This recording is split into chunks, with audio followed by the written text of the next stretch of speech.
சூனியக்காரர்கள் அத்தனை பேர்களுமே ஃபிரௌன் கூட்டி வைக்கிறான். மூசா நபி அவர்கள் கொண்டு வந்த இந்த வகியை தான் அங்கே ஜெயிக்கிறது. ஃபிரௌனை சார்ந்த அந்த சூனியக்காரர்கள் அத்தனை பேர்களுமே நாங்கள் மூசாவுடைய ஹாரூனுடைய ரப்பை நாங்கள் ஏற்றுக்கொண்டோம் என்று அவர்கள் டிக்ளேர் பண்ண, ஃபிரௌன் என்கிட்ட கேட்காம நீங்க இஸ்லாத்துக்கு போயிட்டீங்களோ அப்படின்னு கடுமையாக கொந்தளிக்க, இப்போ நான் உங்களை என்ன செய்ய போகிறேன் என்று மிரட்டல் விடுக்க, அந்த மிரட்டல் எல்லாத்தையும் தூக்கி குப்பையில போட்டுவிட்டு அந்த ஈமான்தாரிகள் சொன்னார்கள், ஒன்னும் புடுங்க முடியாது, நீ இந்த உலகத்தில் தான் உன்னுடைய தீர்ப்பு செல்லுபடியாகும். நீ முடிந்தால் இந்த உலகத்தில் உன்னுடைய தீர்ப்பை எப்படினாலும் எழுதிக்கொள். ஆனால் அல்லாஹ்வுடைய தீர்ப்பை உன்னால மாற்ற முடியாது. அல்லாஹ் ஒருவனுடைய திருப்தியை நாங்கள் விரும்புகிறோம். எப்படி மூசா நபி அவர்கள் பதிலடி கொடுத்தார்களோ அதே போன்று இன்றைக்கு நம்மளுக்கு தேவை. தாவா களம் தேவை, பிரச்சாரம் களம் தேவை. தௌஹீதை எதிர்க்கக்கூடியவர்கள் யாராக இருக்கட்டும், கபரை முட்டக்கூடியவர்களாக இருந்தாலும் சரி, கபர் வாழ்க என்று சொல்லக்கூடியவர்களாக இருந்தாலும் சரி, வகை செய்து ஒளிக என்று சொல்லக்கூடியவர்களாக இருந்தாலும் சரி, எல்லாத்துக்கும் சேர்த்து பதிலடி கொடுப்போம். தாவாவின் அடிப்படை அதுதான் தேவை. ஒவ்வொரு விஷயத்தையும் கையில் எடுங்க. ஏதோ தௌஹீதுக்கு வந்துட்டோம், ஏதோ சில செய்திகளை கேட்டோம் அப்படி நீங்க நினைச்சு கலையாதீர்கள். இனிமேல் தான் நமக்கு மிக முக்கியமான பணிகள் இருக்கிறது. எதிர்ப்புகள் வர வர நம்முடைய தாவா களங்கள், பிரச்சார பணிகள் வீரியம் எடுக்க வேண்டும். மூலை முடுக்கெல்லாம் இந்த ஏகத்துவத்தை, அறிவின் பாதையை, அல்லாஹ்வின் வழியை எல்லா மக்களுக்கும் சொல்லணும். எங்கேயுமே ஓட முடியாது, ஒளிய முடியாது, தாவாவுக்கு விடுதலை கொடுக்க முடியாது, ஓய்வு கொடுக்க முடியாது. அனைத்து மக்களுக்கும் இந்த ஏகத்துவத்தை எடுத்து சொல்வோம். இன்ஷா அல்லாஹ் நாம செய்யக்கூடிய இந்த பிரச்சாரத்தின் வாயிலாக ஒட்டுமொத்த உலகமும் இந்த தௌஹீத் வந்தே தீரும். கண்ணியம் நிறைந்த எல்லாம் வல்ல ஏக இறைவனின் நல்லடியார்களே, அல்லாஹ்வின் பேரருளால்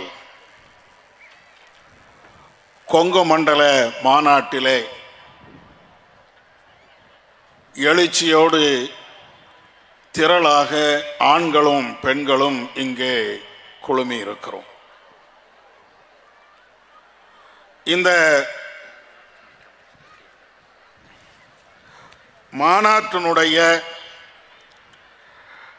அடிப்படையான நோக்கமே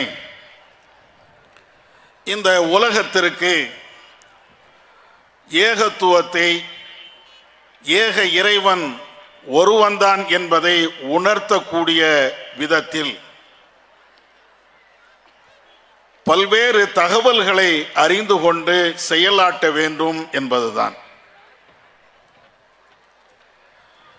அந்த அடிப்படையில்தான் இந்த நேரத்திலே எதிர்ப்புகளை வென்ற ஏகத்துவம் என்ற ஒரு தலைப்பு எனக்கு வழங்கப்பட்டு இருக்கிறது. இங்கு குழுமி இருக்கக்கூடிய பல ஆயிரக்கணக்கான மக்கள் ஒரு நேரத்திலே தர்காக்களையும் தாயத்துகளையும் தகடுகளையும் நம்பி வாழ்ந்தவர்கள். படைத்தவனை விட்டுவிட்டு படைக்கப்பட்டவர்கள் மீது நம்பிக்கை கொண்டு நம்முடைய வணக்க வழிபாடுகளை செய்து வந்தோம். இறைவனுடைய பேரருளால் இன்றைக்கு படைத்தவனுடைய வகை செய்தியை மாத்திரமே பின்பற்றி அவனை மாத்திரமே நாங்கள் வழிபாடு செய்வோம், எங்களுடைய வணக்க வழிபாடுகளை அவனுக்கே உரித்தாக ஆக்குவோம் என்ற இந்த தௌஹீத் கொள்கையில் சங்கமித்து இருக்கிறோம். ஆனால் இந்த கொள்கையை சொல்வதற்கு, இந்த கொள்கையை பின்பற்றுவதற்கு ஒன்று ரெண்டு சங்கடங்களை, ஏச்சு பேச்சுக்களை நாங்கள் அனுபவிப்பதில்லை. ஏராளமான சங்கடங்களையும் ஏராளமான கஷ்டங்களையும் நாம் அனுபவித்து இருக்கிறோம். ஒரு 30 அல்லது 40 ஆண்டுகளுக்கு பின்னால் நீங்கள் தமிழகத்தை உற்று நோக்கினீர்கள் என்றால் தௌஹீத் என்ற வார்த்தையை பேசுவதற்கு, அதை பேசிக்கொண்டு சாதாரணமாக நடப்பதற்கு தமிழகத்திலே இடமில்லை. இது போன்ற ஒரு மாநாடை எல்லாம் சர்வசாதாரணமாக நடத்திட இயலாது.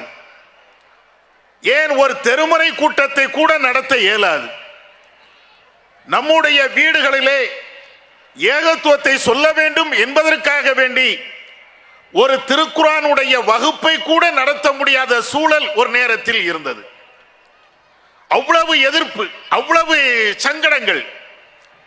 இறைவனுடைய அருளால் அதையெல்லாம் தாண்டி இன்றைக்கு தமிழகத்திலே பல்வேறு பகுதிகளிலே இந்த ஏகத்துவத்தை நாம் சொல்லிக்கொண்டே இருக்கிறோம். ஆனாலும் எதிர்ப்புகள் குறைந்து விட்டதா என்றால் ஒவ்வொரு விதமான எதிர்ப்புகள் வளர்ந்து கொண்டேதான் இருக்கிறது. தௌஹீத்வாதிகளுக்கு ஓரளவிற்கு எழுச்சிகள் கிடைத்தாலும், வளர்ச்சிகள் கிடைத்தாலும் முழுமையான வளர்ச்சி அடைந்து விட்டது என்று சொல்லிவிட முடியாது. இன்றைக்கும் தமிழகத்திலே எத்தனையோ ஊர்களிலே ஜனாஸா அடக்குவதிலே பிரச்சனை, கொள்கைகளை சொல்வதிலே பிரச்சனை, தெரு மீட்டிங்கள் அல்லது பொதுக்கூட்டங்கள் நடத்துவதிலே பிரச்சனை, இப்படி இன்றைக்கும் இருந்து கொண்டுதான் இருக்கிறது. இந்த எதிர்ப்பு என்பது என்றைக்கு தோன்றியது என்பதையும், இந்த எதிர்ப்புகள் வருகின்ற பொழுது நம்மளுடைய வேலைகள் அல்லது நம்முடைய சிந்தனைகள் எப்படி இருக்க வேண்டும் என்பதனையும், இந்த எதிர்ப்புகள் வருகின்ற பொழுது நாம் கடைபிடிக்க வேண்டிய சில ஒழுங்குமுறைகளையும் என்னுடைய உரையில் சுட்டிக்காட்டலாம் என எண்ணுகிறேன். சகோதரர்களே, எதிர்ப்பு என்பது, தௌஹீதுக்கு எதிர்ப்பு என்பது நேற்று இன்றைக்கு வந்ததல்ல. நீங்கள் குர்ஆனை படித்து பார்த்தீர்கள் என்றால் முதல் மனிதராக, முதல் நபியாக இந்த உலகத்திற்கு அனுப்பப்பட்ட ஆதம் நபியுடைய காலத்திலே இருந்தே தற்காலை வரையிலேயும் மிக கடுமையான எதிர்ப்புகள். ஆதம் நபியுடைய வரலாறை அல்லாஹ் திருமறை குர்ஆனிலே சொல்லி காட்டுகிறானே, அந்த வரலாறை நீங்கள் படித்து பாருங்கள். வத்துலு அலைஹிம் நப இப்னை ஆதம, ஆதமுடைய இரண்டு பிள்ளைகளுடைய வரலாறை நபியே நீங்கள் ஓதி காட்டுங்கள், படித்து காட்டுங்கள் இந்த மக்களுக்கு. என்ன முதல்ல தௌஹீதுக்கு ஏற்பட்ட அந்த எதிர்ப்பை, ஏகத்துவ கொள்கைக்கு இருந்த அந்த எதிர்ப்பை இறைவன் இந்த வசனத்திலே நமக்கு கோடிட்டு காட்டுகிறான். அந்த இரண்டு பிள்ளைகளும், ஆதமுடைய இரண்டு மகன்களும் இறைவனுக்காக வேண்டி ஒரு வணக்கத்தை செய்கிறார்கள். அல்லாஹ் அந்த இருவருடைய வணக்கத்தில் ஒருவருடைய வணக்கத்தை அல்லாஹ் ஏற்றுக்கொள்கிறான், மற்றவருடைய வணக்கத்தை அல்லாஹ் நிராகரிக்கிறான். நிராகரிக்கப்பட்ட அந்த மனிதர் நல்லடியாராக இருந்த அவர் மீது கடுமையான கோபம் கொள்கிறார். நானும் ஒரு வணக்கத்தை செய்கிறேன், நீனும் அதே வணக்கத்தை செய்கிறாய், ஆனால் இறைவன் என்னுடைய வணக்கத்தை ஏற்கவில்லை, உன்னுடைய வணக்கத்தை மாத்திரம் ஏற்கிறான் என்றால் உன்னை நான் சும்மா விடுவானா? நீ நல்லடியாராக இருக்கிறாய் என்றால் உன்னை சாதாரணமாக விட்டு விடுவேனா? ஏக இறைவனை மாத்திரம் வழிபாடு செய்வாய் என்றால் உன்னை நான் விடமாட்டேன் என்று சொல்லிவிட்டு அந்த மனிதர் சொல்கிறார், நல்லடியாரை பார்த்து ஆதமுடைய இன்னொரு மகன் சொல்கிறார், உன்னை நான் கொலை செய்யவே தீர்வேன். அப்பொழுதுதான் அந்த நல்லடியார் சொல்கிறார், நீ என்னை கொலை செய்தாலும் நான் உன்னை கொலை செய்வதற்கு என்னுடைய கையே கூட நான் நீட்ட மாட்டேன். மா அன பிபாசித்தின் யதைய லி அக்துலக, உன்னை நான் கொலை செய்வதற்கு என்னுடைய கரத்தை நான் நீட்ட கூட மாட்டேன், வேண்டுமானால் என்ன நீ கொலை செஞ்சுட்டு போ. இப்படி அவர்களுக்கு மத்தியிலே வாக்குவாதம் ஏற்படுகிறது. அதற்கு பின்னால் இந்த கெட்ட மனிதர் அந்த நல்ல மனிதரை கொலை செய்கிறார். இது எல்லாம் திருக்குர்ஆனிலே அல்லாஹ் அந்த வரலாறை சொல்லி காட்டுகிறார். முதல்ல நல்ல அடியாருக்கு, ஏகத்துவவாதிக்கு ஆதமுடைய காலத்திலேயே, முதல் நபியுடைய காலகட்டத்திலேயே இவ்வளவு எதிர்ப்பு.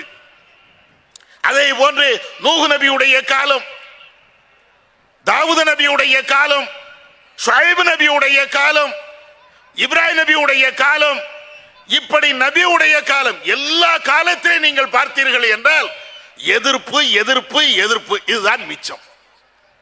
எந்த நபியுடைய காலகட்டத்தில் இந்த எதிர்ப்பு இல்லாமல் இருந்தது?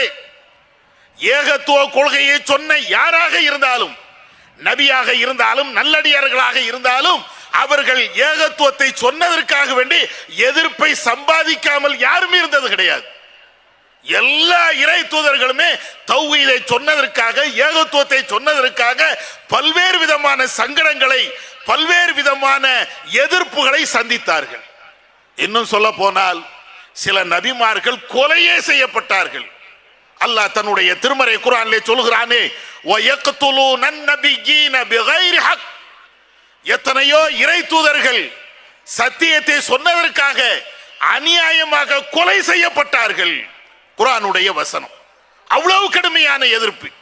ஏதோ கொஞ்ச நெஞ்ச எதிர்ப்பு எல்லாம் கிடையாது. தற்காலத்தில் நீங்கள் பார்க்கிறீர்களே தௌஹீதுக்குண்டான எதிர்ப்பு, இது போன்ற எதிர்ப்பு எல்லாம் கிடையாது. இதையெல்லாம் தாண்டி எதிர்ப்பினுடைய உச்சகட்டத்தை அவர்கள் சந்தித்தார்கள். நபி அவர்கள்ட்ட கூட அல்லாஹ்வுடைய தூதர் அவங்கள்ட்ட வந்து கேட்டாங்களே, நபி தோழர்கள், எங்களுக்கு இவ்வளவு சங்கடம் வருது, தௌஹீதை ஏற்றதற்காக, இஸ்லாத்தை ஏற்றதற்காக, கடவுள் ஒருவன் என்று சொன்னதற்காக எங்களுக்கு இவ்வளவு பெரிய சங்கடமா? நபி அவர்கள் காபாவுடைய ஓரத்திலே படுத்துக் கொண்டு இருக்கக்கூடிய அந்த நேரத்திலே நபி தோழர்கள் கேட்டார்கள். அல்லாஹ்வுடைய தூதர் சொன்ன பதில் என்ன தெரியுமா? ஒரு காலம் இருந்தது, இந்த தௌஹீதை சொன்னதற்காக வேண்டி 2 கூறுகளாக அவர்கள் பிளக்கப்பட்டார்கள், மண்ணிலே புதைக்கப்பட்டார்கள். அப்படி இருந்தும் கூட அவர்களுடைய ஈமான்ல எந்த பாதிப்பும் இல்லை. நீங்கள் அவசரப்படுகிறீர்களா? அவ்வளவு பெரிய துன்பங்கள் இதற்கு முன்னால் இருந்ததே, அது போன்ற ஒரு கஷ்டத்தை நீங்கள் அடைந்து விட்டீர்களா? நபி அவர்கள் இப்படி எல்லாம் கேட்டார்கள். இதெல்லாம் எதுக்கு? அடிக்கடி கேள்விப்படுகின்ற வசனங்கள், இந்த வரலாறுகள் அடிக்கடி நாம கேள்விப்பட்ட வரலாறுகள் தான். இது எல்லாம் சொல்லக்கூடிய செய்திகள் என்னவென்றால், ஒவ்வொரு காலகட்டத்திலையும் தௌஹீத்வாதி, ஏகத்துவவாதி இந்த எதிர்ப்பில் நீந்தித்தான் வர வேண்டும். எதிர்ப்பு இல்லாம இந்த ஏகத்துவவாதி வாழவே இயலாது. இதைத்தான் இஸ்லாம் நமக்கு வரலாறுகள்ல, திருக்குர்ஆன்ல பல்வேறு இடங்கள்ல சொல்லிக்கிட்டே இருக்கிறான். 1-2 இடங்கள்ல, நிறைய இடங்கள்ல இறைவன் இதை திரும்ப திரும்ப சொல்லுவான். அப்படி என்றால் இன்றைக்கு ஏகத்துவாதிகளாக இருக்கக்கூடிய நமக்கு, தௌஹீத்வாதிகளாக இருக்கக்கூடிய நமக்கு, கடவுள் ஒருவன் என்று பேசுகின்ற நமக்கு எதிர்ப்பே இல்லாமல், ஒரு சின்ன சங்கடங்களை கூட அனுபவிக்காமல் அப்படியே சொர்க்கம் போயிட முடியுமா? அதையும் குர்ஆன்ல அல்லாஹ் கேட்கிறானே, அம் ஹஸிபுத்தும் அன் ததுகுலுல் ஜன்னா, நீங்கள் சர்வசாதாரணமாக சொர்க்கத்திற்கு சென்று விடலாம் என்று நீங்கள் எண்ணிக்கொண்டு இருக்கிறீர்களா? உங்களுக்கு முன் சென்றவர்களுக்கு என்னென்ன கொடுமைகள் நடந்ததோ அது போன்ற ஒரு கொடுமையோ அல்லது அதில் இருக்கக்கூடிய ஒரு சின்னதோ நீங்கள் எதையும் அனுபவிக்காமல், எந்த சோதனையும் அனுபவிக்காமல் அப்படியே சொர்க்கம் போலாம் அப்படின்னு நீங்க நினைக்கிறீங்களா? முடியாது. மஸ்ஸத்துஹுமுல் பஸா வலர்ரா வஸுல்ஸிலு ஹத்தா யகூல ரசூல் வல்லதீன ஆமனு மஅஹு மதா நஸ்ருல்லாஹ். உங்களுக்கு முன் சென்றவர்களுக்கு கடுமையான துன்பங்கள் ஏற்பட்டது, வறுமைகள் ஏற்பட்டது, கடுமையான சோதனைகள் ஏற்பட்டது. அனைத்தையும் அவர்கள் தாங்கினார்கள். அல்லாஹ்விடத்திலே கேட்டார்கள், யா அல்லாஹ், உன்னுடைய உதவி எங்களுக்கு எப்பொழுது வரும்? அலா இன்ன நஸ்ரல்லாஹி கரீப், தெரிந்து கொள்ளுங்கள், அல்லாஹ்வுடைய உதவி உங்களுக்கு சமீபத்தில் இருந்தது என்றெல்லாம் அந்த மக்களுக்கு சொல்லப்பட்டது. இப்படி எதையுமே அனுபவிக்காம, ஒரு சின்ன கஷ்டத்தை கூட அனுபவிக்காம அல்லாஹ் இருக்கிறான், நான் தௌஹீத்வாதி, நான் ஷிர்க்கை விட்டு விலகிட்டேன் அப்படின்னு சொன்ன அந்த வார்த்தையை சொன்ன மாத்திரத்திலேயே நீங்க சொர்க்கம் போலாம் நினைக்கிறீங்களா? தௌஹீத்வாதி என்றால், ஏகத்துவவாதி என்றால் எதிர்ப்பு வந்தே தீரணும். வரவில்லை என்றால் நீ நம்ம தௌஹீத்வாதியாகவே இருக்க இயலாது. வரலாறுகள் அப்படித்தான் பேசிக்கொண்டே இருக்கிறது. இப்பவும் நமக்கு எதிர்ப்புகள் 1-2 எதிர்ப்பு இல்லை. அகில உலகமும் இன்றைக்கு இஸ்லாத்தை எந்த விதத்தில் எதிர்க்க வேண்டுமோ எல்லா விதத்திலும் எதிர்க்கிறது. தர்காவாதிகள் எதிர்க்கிறார்கள், தரீகாவாதிகள் எதிர்க்கிறார்கள், மதுஹப்வாதிகள் எதிர்க்கிறார்கள், நவீன சலஃப்வாதிகள் எதிர்க்கிறார்கள். இது அல்லாமல் இஸ்லாத்தை பிடிக்காதவர்கள் உலகம் முழுவதும் இன்றைக்கு பல்வேறு குற்றச்சாட்டுகளை முன்வைத்து இந்த ஏகத்துவத்தை எதிர்த்து கொண்டே இருக்கிறார்கள். 1-2 எவ்வளவு எதிர்ப்புகள், கடுமையான எதிர்ப்புகள். இந்தியாவில் உங்களுக்கு ஏற்படுகின்ற இந்த எதிர்ப்புகள் கொஞ்ச நஞ்சம் அல்ல. எனக்கு முன்னால் பேசிய அப்துல் கரீம் அவ்வளவு சொன்னாரு. அவ்வளவு பொய் பிரச்சாரங்கள், இஸ்லாமியர்களுக்கும் இஸ்லாத்திற்கும் எதிரான அவ்வளவு கட்டுக்கதைகள் அனைத்தையும் கொண்டு வந்து இஸ்லாம் என்றால் இப்படித்தான் என்று ஒரு பொய்யான பிம்பத்தை உருவாக்கி வைத்திருக்கிறார்கள். நாம் பார்க்கவில்லையா? இன்றைக்கு உலகம் முழுவதும் இஸ்லாத்தை எதிர்ப்பதற்காக அவர்கள் பயன்படுத்தக்கூடிய வார்த்தைகள் இஸ்லாம் என்றாலேயே தீவிரவாதம் தான். எல்லா முஸ்லிம்களும் தீவிரவாதத்தை தான் கையில எடுக்கிறார்கள். தீவிரவாதி இல்லாத ஒரு முஸ்லிமை காட்ட முடியுமா? ஏன்? அவருடைய வேதம் தீவிரவாதத்தை போதிக்கிறது. குர்ஆனுடைய வார்த்தைகள் தீவிரவாதத்தை ஆதரிக்கிறது. முகமது நபி இந்த மண்ணிலே இஸ்லாத்தை பரப்பினார் என்றால் வாளால் தான் பரப்பினார். அஹிம்சை வழியிலே, கருத்து வடிவிலே அவருடைய செய்திகளை, மார்க்கத்தை இந்த மக்களுக்கு மத்தியிலே சொல்லவில்லை. எவ்வளவு கடுமையான விமர்சனம்! இன்றைக்கும் இந்த தீவிரவாத அந்த குற்றச்சாட்டு உலகம் முழுவதும் அது அழிக்கப்படவில்லை. இன்றைக்கும் இந்த குற்றச்சாட்டை சொல்லிக் கொண்டேதான் இருக்கிறார்கள். அதற்கு நம்மை போன்ற ஏகத்துவாதிகள் இன்றைக்கும் நெஞ்சை நிமிர்த்தி கொண்டு அத்தனை பேர்களுக்கும் பதில் சொல்லிக் கொண்டே இருக்கிறோம். தீவிரவாதம் என்றால் என்ன முஸ்லிம் மட்டும்தான் செய்கிறானா? முஸ்லிம்கள் சில பேர் ஈடுபடுகிறார்கள் என்பதை நாங்கள் மறுக்கவில்லை. ஆனால் அவன் மாத்திரம்தான் செய்கிறானா? அல்லது அவன் செய்வதற்கு குர்ஆன் தான் வழிகாட்டுகிறதா? சவால் விட்டு சொன்னோம். விவாதத்துக்கு வர முடியுமா என்றெல்லாம் கேட்டோம். எங்கே இருக்கிறது குர்ஆன்ல தீவிரவாதம் என்ற அந்த செயலை வலியுறுத்தக்கூடிய, ஆதரிக்கக்கூடிய ஒரு சம்பவம் எங்கேயாவது உண்டா? இல்லையே. அப்படிப்பட்ட ஒரு செய்தி குர்ஆன் முழுவதும் இல்லையே, நபியுடைய காலத்திலும் இல்லையே. எங்க இருந்து கொண்டு வந்திய? இது திட்டமிட்டு மேற்கத்திய நாடுகள் இஸ்லாத்தின் மீது கொண்ட வன்மத்தின் காரணத்தினால குர்ஆனை மக்கள் படித்துவிடக் கூடாது என்பதை பொய் பிரச்சாரத்தின் மூலமாக தகர்க்க வேண்டும் என்பதனால கட்டிவளர்க்கப்பட்ட ஒரு பொய்யான ஒரு தகவல். எங்க இருக்கிறது தீவிரவாதம்? அதுக்கு மறுப்பு சொல்கிறோம். என்ன மறுப்பு? என்ன பாலஸ்தீன மேட்ரு? அப்பாவி மக்களை மிகப்பெரிய ஆயுதங்களை வைத்து கொன்று குவித்தார்களே, இன்றைக்கும் கொல்வதற்கு துடித்துக் கொண்டே இருக்கிறார்களே. மிகப்பெரிய பில்டிங்குகள் அனைத்தும், கட்டடங்கள் அனைத்தும் மண் தரைகளாக மாற்றப்பட்டு இருக்கிறது. பல ஆயிரக்கணக்கான கோடி ரூபாய்கள் இருந்தால்தான் இடிபாடுகளை அகற்ற முடியும் என்று இன்றைக்கும் ஐநா சபை கூறிக்கொண்டே இருக்கிறது. இவ்வளவு பெரிய காரியத்தை, இவ்வளவு பெரிய செயலை செய்ததுக்கு பேர் என்ன? அது இஸ்ரேல் செய்தாலும் சரி, அமெரிக்கா செய்தாலும் சரி, வேற எந்த நாடு ஆதரிச்சாலும் சரி, அப்பாவிகள் கொலை செய்யப்பட்டார்களே, சிறார்கள் அநியாயமாக கொலை செய்யப்பட்டார்களே, கற்பழிக்கப்பட்டார்களே, இவைகளுக்கெல்லாம் பேர் என்ன? இது தீவிரவாத செயல் இல்லையா? இது என்ன அஹிம்சவாத செயலா? இதெல்லாம் கேட்கிறோம், பதில் சொல்ல முடியல. ஆனா நமக்கு மட்டும் என்ன பேரு? முஸ்லிம்கள் தீவிரவாதத்தில் ஈடுபடுகிறார்கள். இதை எதிர்த்து நம்முடைய பிரச்சாரங்கள் இன்னும் வீரியமாக செல்ல வேண்டும்.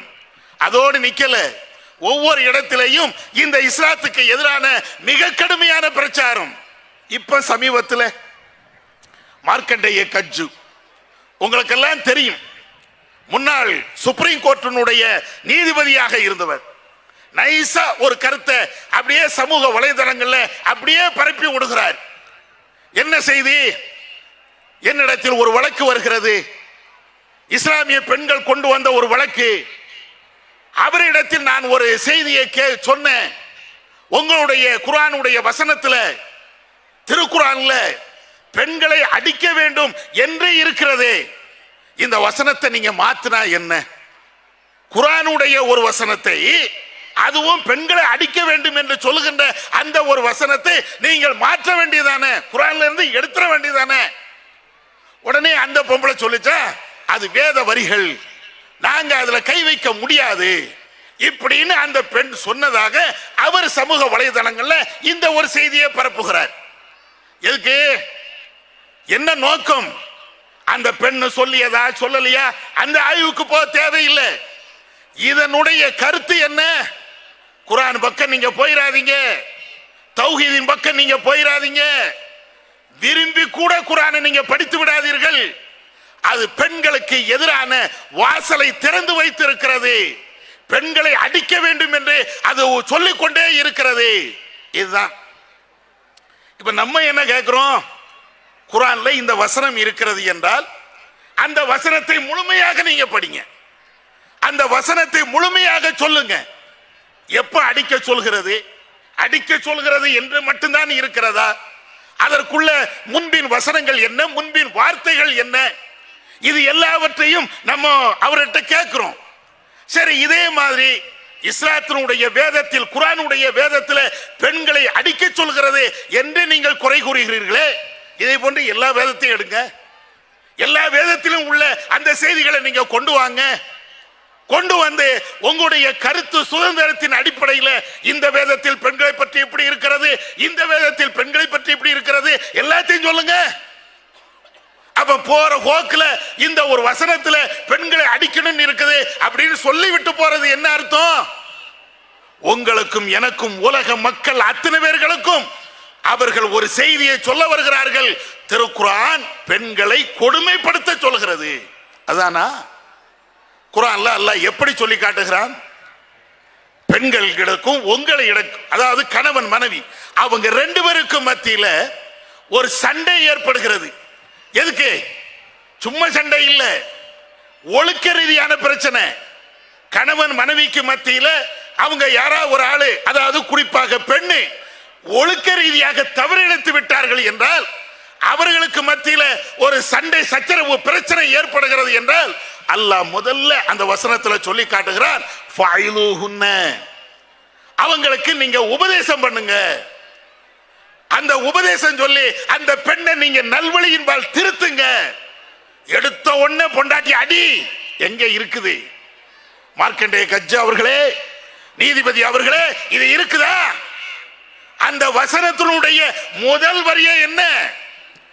கணவன் மனைவிக்கு மத்தியில ஒழுக்க ரீதியான பிரச்சனை ஏற்படுகின்ற பொழுது கணவனாக இருக்கக்கூடிய நீ அந்த பெண்ணுக்கு முதல்ல உபதேசம் பண்ணு. திருந்துறாளான்னு பாரு. ஒழுக்கக்கேடான விஷயத்தில் அந்த பெண்ணு ஈடுபடுகிறாள் என்றால் அந்த பெண்ணுக்கு நீ உபதேசம் பண்ணு. நம்ம பாஷையில சொல்ல போனால், கணவனுக்கு தெரியாம அந்நிய ஆணோடு ஒரு பெண்ணு கடலை போடுகிறாள் என்றால் அவளுக்கு நீ வந்து உபதேசம் பண்ணு. இதைத்தான் இஸ்லாம் சொல்லுது. அந்த வசனம் அவ்வளவு தெளிவாக சொல்லுகிறது. அப்ப இது போன்ற ஒழுக்கக்கேடான செயலை ஒரு மனைவி செய்கின்ற பொழுது உபதேசம் பண்ணு. அடுத்து என்ன? அதிலையும் அந்த பெண்ணு திருந்தலையா, உன்னுடைய படுக்கை அறையில இருந்து அந்த பெண்ணை நீ விலக்கி வை. ரெண்டு பேரும் நீங்கள் தாம்பத்திய உறவில் ஈடுபட வேண்டாம், கொஞ்ச நாளைக்கு அந்த பெண்ணை பிரி.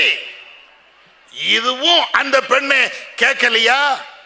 இல்ல வேற எங்கேயாவது ஒழுக்கக்கேடான வழியைத்தான் அந்த பெண்ணு தேர்ந்தெடுக்கிறாளா?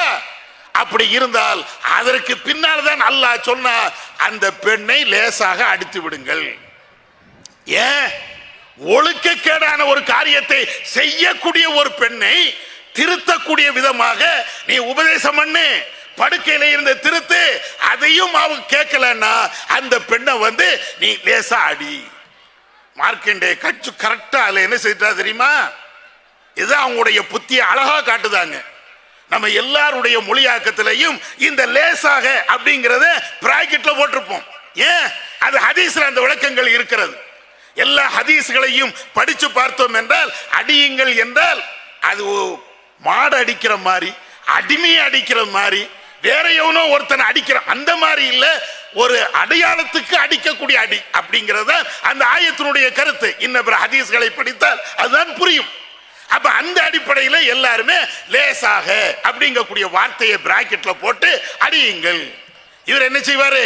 அந்த லேசாக அப்படிங்கக்கூடிய வார்த்தையை மட்டும் எடுத்துட்டு பெண்களை அடியுங்கள். அப்ப பாக்குறவன் என்ன பாப்பான்? பொம்பளை போட்டு சாத்து சாத்துன்னு சாத்தணும், அப்படித்தான் குர்ஆன் பேசுகிறது, இப்படித்தானே சொல்லுவாங்க.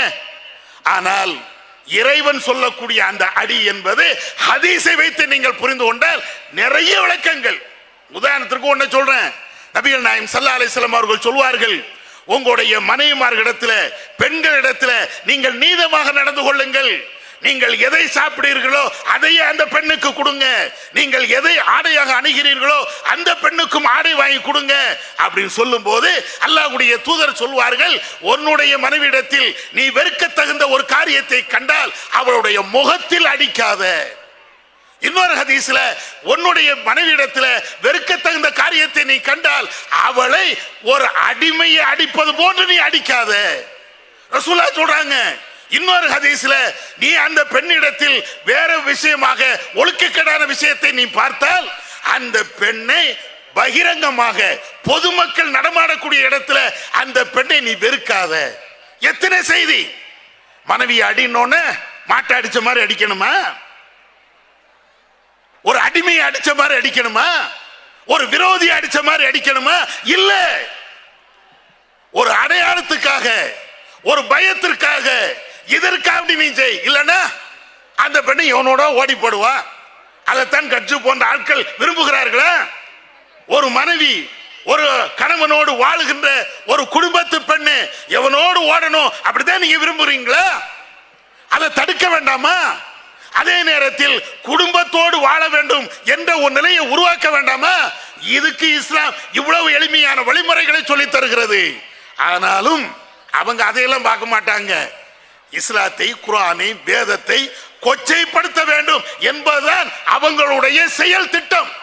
அதனால குர்ஆன் பெண்களை அடிக்க சொல்கிறது, உதைக்க சொல்கிறது என்ற அந்த பிரச்சாரத்தை மட்டும்தான் மையமாக வச்சு பேசுறாங்க. இது உலகத்தில் எல்லா இடத்திலையும் இருக்கிறது. இது ஒரு வகையான எதிர்ப்புகள். இந்த எதிர்ப்புகள் வந்தால் நாம என்ன செய்யணும்? கடுமையான எதிர்ப்புகள் இருக்கிறது, அதிலே மாற்று கருத்து கிடையாது.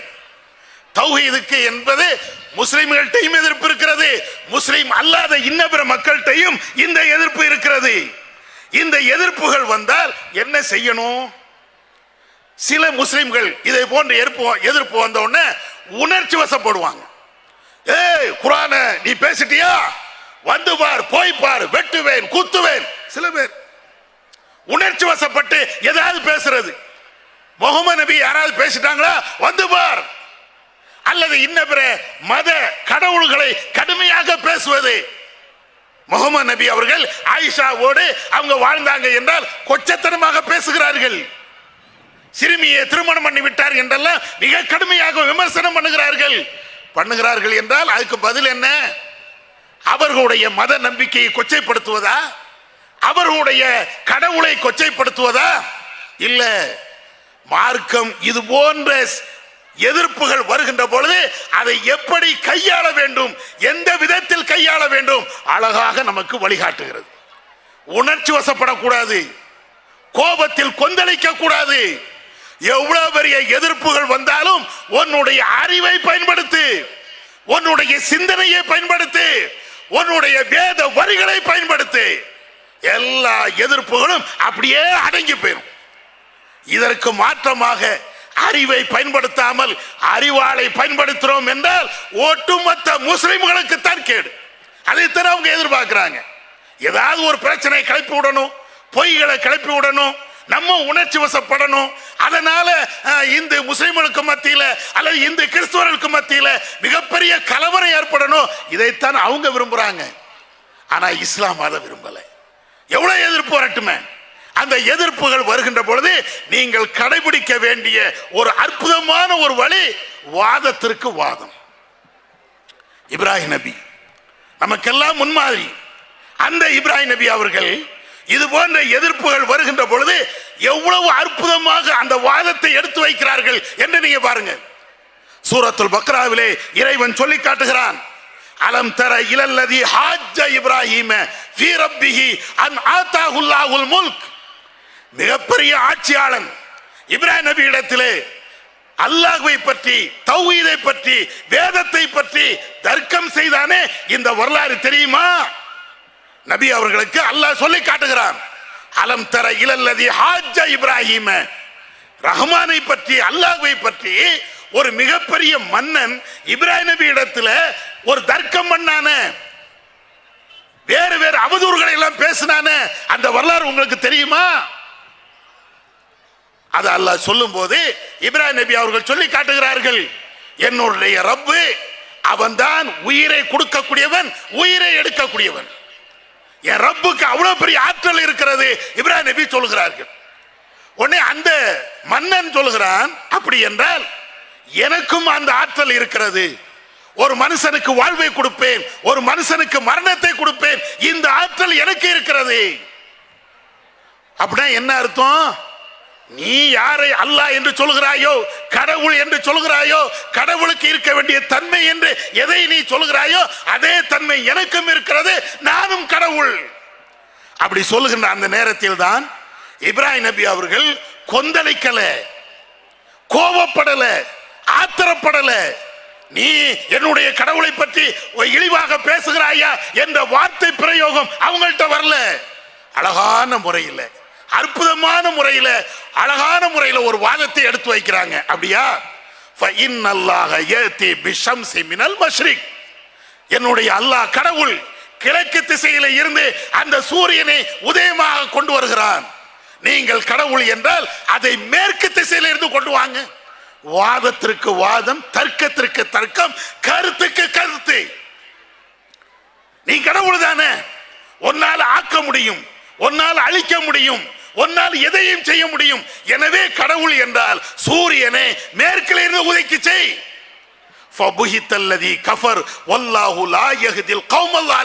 அல்லாஹ் சொல்லி காட்டுகிறான். அந்த இடத்தில் தான் இப்ராஹிம் நபி அவர்கள் எடுத்து வைத்த அந்த வாதம், அறிவுபூர்வமான வாதம், ஆக்கப்பூர்வமான அந்த வாதம்.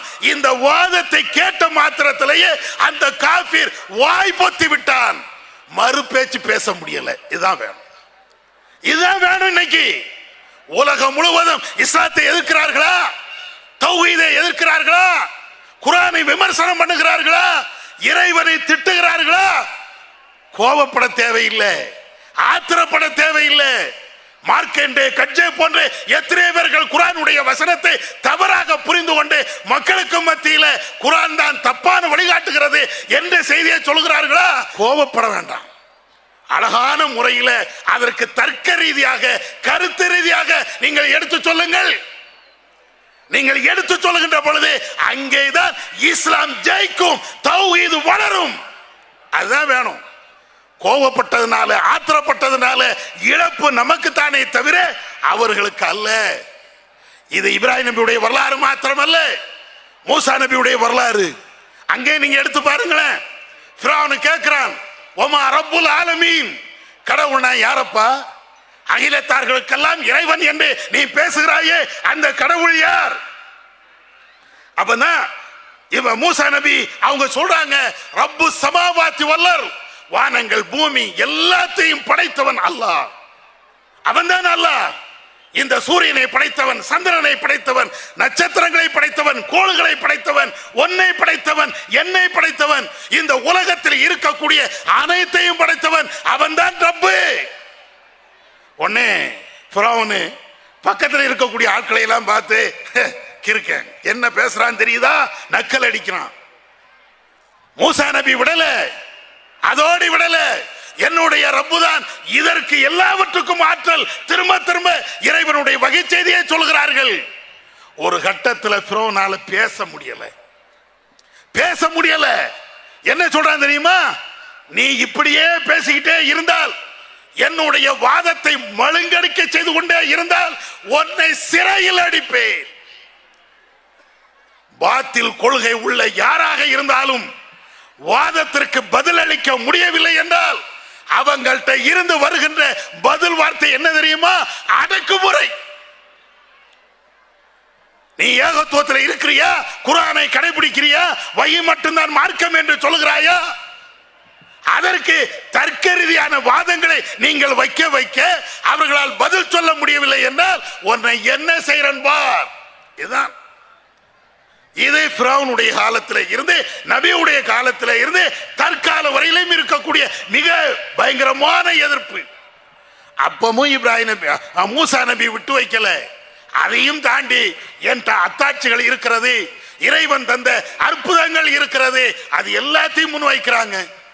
கடைசி இது எல்லாத்தையும் முன் வச்சதுக்கு பின்னால இவ்வளவு எதிர்ப்பையும் தாண்டி அறிவை பயன்படுத்தி, வஹியை பயன்படுத்தி, ஏகத்துவம் தந்த அந்த வார்த்தையை பயன்படுத்தி அவர்கள் பேசிய விளைவு ஃபிரௌனுடைய கூட்டத்தை சார்ந்தவர்கள் எல்லாம் இஸ்லாத்தை வந்தார்கள். வரலாறு தெரியுதா இல்லையா?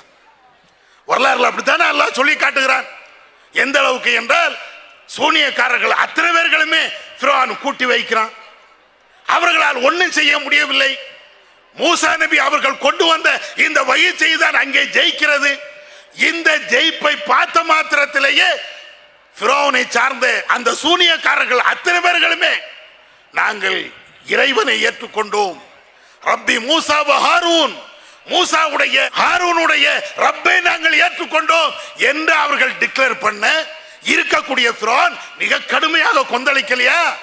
என்கிட்ட கேட்காம நீங்க இஸ்லாத்துக்கு போயிட்டீங்களோ, மூசா நபி நீங்க நம்பிட்டீங்களோ அப்படின்னு கடுமையாக கொந்தளிக்க, இப்போ நான் உங்களை என்ன செய்ய போகிறேன் என்று மிரட்டல் விடுக்க, அந்த மிரட்டல் எல்லாத்தையும் தூக்கி குப்பையில போட்டுவிட்டு அந்த ஈமான்தாரிகள் சொன்னார்கள், லா லைர், ஒன்னும் புடுங்க முடியாது. நீ இந்த உலகத்தில் தான் உன்னுடைய தீர்ப்பு செல்லுபடியாகும். ஃபக்லி மான் தகால் இன்னமா தக்லி ஃபீ ஹாதிஹில் ஹயாத்துத் துன்யா. நீ முடிந்தால் இந்த உலகத்தில் உன்னுடைய தீர்ப்பை எப்படினாலும் எழுதிக்கொள். ஆனால் அல்லாஹ்வுடைய தீர்ப்பை உன்னால மாற்ற முடியாது. நாங்கள் ரப்புல் ஆலமீன் ஏக இறைவன் அல்லாஹ் ஒருவனுடைய திருப்தியை, அவனுடைய பாவ மன்னிப்பையே நாங்கள் விரும்புகிறோம் சொன்னாங்களா? எல்லாம் இந்த வெற்றி எப்ப கிடைச்சது?